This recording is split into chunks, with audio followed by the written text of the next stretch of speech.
Welcome to special analysis. నేను రమా Mandava. Special అనాలిసిస్లో భాగంగా ఈరోజు మనం తీసుకోబోతున్న టాపిక్ ఏంటంటే పెద్దిరెడ్డి మిథున్ రెడ్డిపై జగన్ ప్రేమ అందుకేనా అంటూ కూడా మనం ఒక టైటిల్ పెడతాం జరిగింది. ఈరోజు పెద్దిరెడ్డి మిథున్ రెడ్డి మీద జగన్ అంతులేని అభిమానం చూపిస్తూ ఉన్నారు. ఎస్పెషల్లీ చూసినైతే గత 2 నెలల కాలంగా పెద్దిరెడ్డి మీద మిథున్ రెడ్డి మీద జగన్ అంతే స్థాయిలో కూడా ప్రేమ కురిపిస్తూ ఉన్నాడు. అయితే అందుకు అనేక కారణాలు ఉన్నాయి. ఆ ప్రేమ ఈరోజు ఎంత దూరం వెళ్ళిందంటే ఆఖరకు పెద్దిరెడ్డి మిథున్ రెడ్డి వ్యతిరేకించే రోజాకి చెక్ పెట్టేదాకా కూడా జగన్ ప్రేమ వెళ్ళింది ఈ రోజున. అదే సమయంలో చూసినట్టయితే గాలి ముద్దుకృష్ణ నాయుడు కొడుకైన గాలి జగదీష్ను పెద్దిరెడ్డి పార్టీలోకి తీసుకొస్తాను, రోజాని పక్కన పెడదాం, ఆయనకి టికెట్ ఇవ్వాలి అంటే దానికి కూడా జగన్మోహన్ రెడ్డి తలూపేదాకా ఈరోజు పార్టీలో ఆయన ఎపిసోడ్ వెళ్ళింది. అంటే మనం అర్థం చేసుకోవచ్చు ఏ స్థాయిలో జగన్మోహన్ రెడ్డి వాళ్ళిద్దరిని ఓన్ చేసుకునే ప్రయత్నం చేస్తున్నారు అనేది. కానీ చాలామందికి ఇక్కడ ఒక అనుమానం రావచ్చు. జగన్మోహన్ రెడ్డి మొన్నటి ఎన్నికల్లో ప్రతిపక్షానికి పరిమితమయ్యారు, 11 సీట్లకే పరిమితమయ్యారు, ప్రతిపక్ష హోదా కూడా రాలేదు ఆయనకి.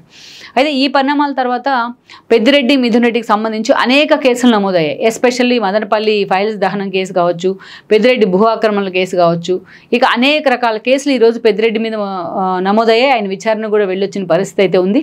ఇంకోవైపు చూసినట్లయితే అటు పెద్దిరెడ్డి పొంగనూరులో యాత్ర చేస్తానన్నా, మిథున్ రెడ్డి లాంటి వాళ్ళు పొంగనూరులో పరామర్శలకు వెళ్తానన్నా అక్కడ లోకల్గా ఉన్న టీడీపీ జనసేన క్యాడర్ వాళ్ళకి అక్కడ అడుగు కూడా పెట్టనివ్వట్లేదు. ఇంత జరిగాయి ఈ 6 నెలల కాలంలో. కానీ ఎక్కడా కూడా జగన్మోహన్ రెడ్డి మీడియా ముందుకు వచ్చి కానీ ఒక లెటర్ రాసి కానీ పెద్దిరెడ్డికి మిథున్ రెడ్డికి అండగా ఉన్న సందర్భం అయితే మనం చూడం.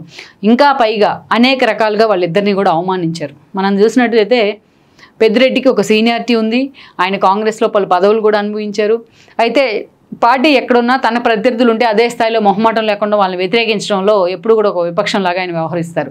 మనకు తెలిసిందే కిరణ్ కుమార్ రెడ్డి వాళ్ళకి చిత్తూరులో ఉన్న ఆధిపత్య పోరు కారణంగా కిరణ్ కుమార్ రెడ్డి సీఎంగా ఉన్నప్పుడు ఆయన క్యాబినెట్లో ఉండి కూడా ఆయన వ్యతిరేకించేవాళ్ళు. ఈయన దెన్ రాష్ట్ర విభజన తర్వాత క్రమంలో వైఎస్ఆర్సీపీని ఎస్టాబ్లిష్ చేసిన క్రమంలో జగన్మోహన్ రెడ్డి వైఎస్ఆర్సీపీలోకి రావడం జరిగింది 14 ఎన్నికల కంటే ముందు. పెద్దిరెడ్డికి పొంగనూరు టికెట్ దక్కింది, అండ్ దెన్ అక్కడి నుంచి మిథున్ రెడ్డికి రాజంపేట టికెట్ దక్కింది. వాళ్ళిద్దరూ కూడా ఆ రోజు పార్టీ ప్రతిపక్షానికి పరిమితమైన తండ్రి కొడుకులు ఇద్దరు కూడా వైఎస్ఆర్సీపీ నుంచి ఎంపీలుగా ఎమ్మెల్యేగా గెలిచారు. దెన్ ఇక పార్టీ అధికారంలో లేకపోయినా పెద్దిరెడ్డి వైఎస్ఆర్సీపీలో చక్రం తిప్పుతూ వచ్చారు. క్రమక్రమంగా రాయలసీమ 4 జిల్లాలని తన గుప్పెట్లో పెట్టుకోవడంలో సక్సెస్ అయ్యారని అనుకోవాలి.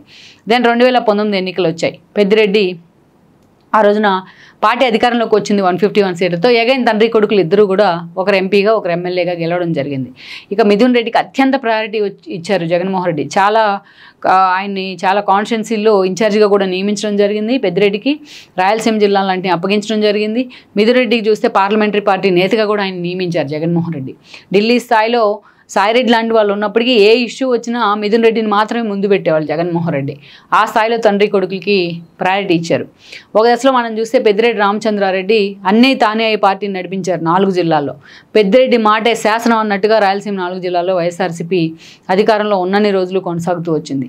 ఈవెన్ హిందూపూర్ లాంటి ఒక టిపికల్ కాన్స్టిట్యున్సీస్లో వైఎస్ఆర్సీపీకి దీపిక లాంటి వాళ్ళని సెలెక్ట్ చేస్తే జగన్మోహన్ రెడ్డి వెంటనే పెద్దిరెడ్డి అలా సెలెక్ట్ చేస్తే ఇలా జగన్మోహన్ రెడ్డి పర్మిషన్ ఇచ్చిన సందర్భాలు ఉన్నాయి. అలా మొత్తానికి టికెట్ల ఎంపిక దగ్గర నుంచి అనేక పార్టీకి ఫండ్ దగ్గర అనేక విషయాల్లో పెద్దిరెడ్డి కీలక బాధ్యతలు నిర్వహించారు 5 ఏళ్ల పాటు. ఈవెన్ చంద్రబాబు సొంత కాన్స్టిట్యున్సీ అయిన కుప్పం విషయంలో వైనాడ్ కుప్పం అనే నినాదాన్ని జగన్మోహన్ రెడ్డి తీసుకుంటే దాన్ని అక్షరాల్లో ఇంప్లిమెంట్ చేశారు పెద్దిరెడ్డి. చంద్రబాబు నాయుడు కనీసం అన్నా క్యాంటీన్లు పెట్టుకోవడానికి కూడా ఆయన సొంత కాన్స్టిట్యున్సీలో ఆయన అడ్డుకునే ప్రయత్నం చేశారు. TDP cadre వెంటబడ్డారు. లోకేష్ పాదయాత్రలో వాళ్ళ పిల్లల మీద దాడి చేశారు. టీడీపీ నుంచి ఉన్న క్యాడర్ మీద, లోకేష్ ఫాలోయర్స్ మీద. అలా ఎన్టీఆర్ అభిమాన సంఘాలని పెద్దిరెడ్డి లాంటి వాళ్ళు తన వైపుకి తిప్పుకున్నారు. ఎక్కడో ఉన్న భరతం తీసుకొచ్చి ఎమ్మెల్సీ ఇచ్చి చంద్రబాబు నాయుడు మీద పోటీకి దించారు. కుప్పం మున్సిపాలిటీలను కైవసం చేసుకున్నారు. ఇలా 1-2 చెప్పుకుంటూ వెళ్తే ఎన్నో అరాచకాలు ఉన్నాయి. సో వాటన్నిటినీ జగన్మోహన్ రెడ్డి ఎండార్స్ చేస్తూనే వచ్చారు.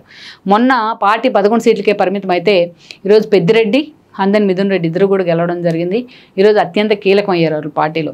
కానీ 6-7 నెలలుగా మాత్రం వాళ్ళ మీద అన్ని కేసులు పెడుతున్నా, పెద్దిరెడ్డి భూ ఆక్రమణలు కావచ్చు, అదేవిధంగా చూస్తే మదనపల్లి కేసుల దహనం కావచ్చు, ఇప్పటికీ ఆయన విచారణ కూడా ఎదుర్కొంటూ ఉన్నారు. ఇక వాళ్ళిద్దరూ తండ్రి కొడుకులకు తమ సొంత కాన్స్టిట్యున్సీలోకి తమ సొంత ఊళ్ళకి వెళ్లాలన్నా టీడీపీ జనసేన క్యాడర్ నుంచి వ్యతిరేకత అయితే వ్యక్తమవుతూ ఉంది. అయినా జగన్మోహన్ రెడ్డి ఎక్కడా కూడా మాట్లాడలేదు. వాళ్ళిద్దరిని కనీసం దగ్గరికి తీసుకునే ప్రయత్నం కూడా చేయలేదు. ఎప్పుడైతే రోజా లాంటి వాళ్ళు ఇన్యాక్టివ్ అయ్యారో వాళ్ళ కారణంగా అప్పుడు తన తిరుమల లడ్డు వ్యవహారం కావచ్చు, మిగతా ఇష్యూస్ రోజా లాంటి వాళ్ళు ముందుంటే ఆ ఇష్యూ డైవర్ట్ ఇంకొక ఇష్యూ వస్తుందనే కారణంతో రోజాను మళ్ళీ పిలిపించుకున్నారు జగన్మోహన్ రెడ్డి. పెద్దిరెడ్డి మిథున్ రెడ్డి హవా తగ్గించినట్లయితే తన పార్టీలో యాక్టివ్ అవుతానంటూ కూడా ఆవిడ చెప్పడంతో ఏకంగా ఆయన అనుచరులైన కేజే కుమార్కి, కేజే శాంతి కుమార్కి కూడా జగన్ ఎర్తబెట్టారు. వాళ్ళ పార్టీ నుంచి సస్పెండ్ చేసి పడేశారు రోజా మాట విని. సో ఇక పెద్దిరెడ్డికి అది ఒక పెద్ద అవమానం అని అనుకోవాలి. ఇక ఆల్మోస్ట్ తన పార్టీ నుంచి వెళ్ళిపోయినట్టనే ప్రచారం జరుగుతోంది గత నెల రోజుల పై నుంచి. అటు బీజేపీతో కూడా మిథున్ రెడ్డి టచ్లోకి వచ్చారు. తండ్రి కొడుకులు ఇద్దరూ కూడా బీజేపీలోకి వెళ్ళిపోతున్నారు అనేది చాలా సీరియస్గా నడుస్తున్న చర్చ. ఇప్పుడున్న పరిస్థితిలో వాళ్ళిద్దరూ రాయలసీమ నుంచి వెళ్ళిపోతే జగన్మోహన్ రెడ్డి పూర్తి స్థాయిలో నెత్తిన తడిగుడ్డు వేసుకోవాల్సిందే. అలాంటి పరిస్థితుల్లో ఈరోజు జగన్మోహన్ రెడ్డి వాళ్ళని ఆపే ప్రయత్నం చేస్తున్నారు. అందుకే ఆఖరికి ఎంత దూరం వెళ్ళారు అంటే రోజాని పక్కన పెట్టి నగరి నుంచి గాలి ముద్దుకృష్ణాయుడు కొడుకైన జగదీష్ను పార్టీలోకి తీసుకొస్తా ఉన్నారు. అది కూడా పెద్దిరెడ్డి కోరికతోనే, పెద్దిరెడ్డి ప్రపోజల్తోనే. అంటే ఆల్మోస్ట్ ఇక రోజాకి టికెట్ లేనట్టే, రోజాని పూర్తిగా వైఎస్ఆర్సీపీ పక్కన పెట్టినట్టే. ఇక పెద్దిరెడ్డి మాట వింటున్నాడంటేనే ఆల్మోస్ట్ రోజా స్క్రీన్లోంచి తీసేసినట్టే అనుకోవచ్చు. సో ఆ స్థాయిలో జగన్మోహన్ రెడ్డి పెద్దిరెడ్డి మీద, మిథున్ రెడ్డి మీద ప్రేమ కురిపిస్తున్నారంటే కారణం మాత్రం ఈరోజు వాళ్ళు బీజేపీలోకి వెళ్తారనే ఏకైక ప్రచారంతోనే, ఏకైక సోర్స్తోనే అని అనుకోవచ్చు. మొత్తానికి తండ్రి కొడుకుల విషయంలో జగన్మోహన్ రెడ్డి తీసుకున్న స్టాండ్ ఎంతవరకు వర్కౌట్ అవుతుంది అన్నది మనం చూడాల్సి ఉంది. ఈ వీడియో మీకు నచ్చినట్లయితే please share, like and subscribe R24 Telugu.